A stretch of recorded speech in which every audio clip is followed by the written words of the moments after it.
September 7, 8 உலகம் முழுவதும் கிரகணம் ஏற்படப் போகிறது.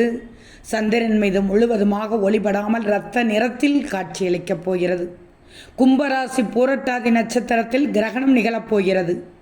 ராகுவுடன் சந்திரன் இணையும் அந்த மகா கூட்டைத்தான் சந்திர கிரகணம் என்பார்கள்.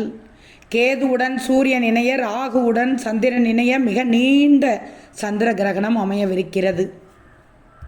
செப்டம்பர் 7 இரவு 9:56 மணி முதல் நள்ளிரவு 1:52 மணிக்கு நிறைவடைகிறது. வெறும் கண்களால் பூமியில் இருக்கும் 80% மக்கள் கிரகணத்தை பார்க்க முடியும் என்கிறார்கள். முன்னோர்களின் சாபம் நீங்கும் தினம் அன்று. சூரியனும் சந்திரனாலும் ஏற்படக்கூடிய கிரகண சாபம் மிகவும் கொடியது.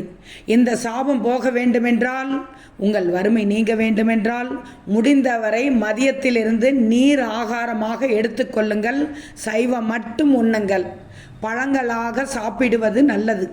காரணம், நீங்கள் உண்ணும் உணவு ஒருவேளை அசைவமாகவோ ஜீரணமாகாமல் இருக்கக்கூடிய புரோட்டா, மைதா போன்றவையோ உங்கள் இரத்தத்தில் கிரகண நேரத்தில் ஜீரணமாகி கலந்தால் அது பெரிய விளைவுகளை உங்களுக்கு ஏற்படுத்தும்.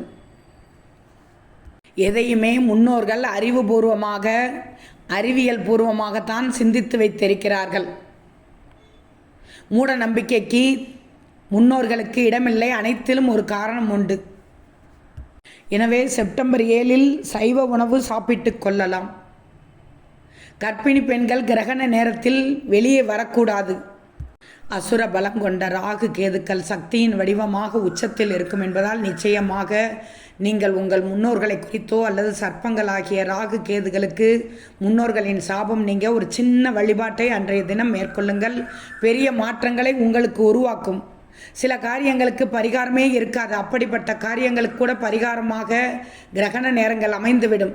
நல்ல கர்மாவை சம்பாதித்து வைத்திருப்பவர்களுக்கு கிரகணம் பொதுவாக ஒன்றும் செய்வதில்லை. மாறாக ஜாதகத்திலேயே கிரகணங்களால் சபிக்கப்பட்ட மக்களுக்கு கிரகணங்கள் நிகழும்போது அதை பயன்படுத்தி உணவு உண்ணுவதை தவிர்த்துவிட்டு பழங்களாக எடுத்து சாந்தமாக பக்தியுடன் கடவுளை நோக்கி பிரார்த்தனை செய்து, என்னுடைய பாவங்களையும் நான் சுமக்கும் என்னுடைய முன்னோர்களின் கர்மாக்களை என்னிடமிருந்து நீக்கி எனக்கு விமோச்சனம் கொடு என்று மனதார பிரார்த்தனை செய்யுங்கள். எண்ணமே வெற்றியை கொண்டு வரும். முக்கியமாக அன்று சூரிய சந்திரனை வணங்கினால் உங்களுக்கு தேவையான பொருளாதார வளங்களை கொடுத்து உங்களை கோடீஸ்வரனாக கூட மாற்றும்.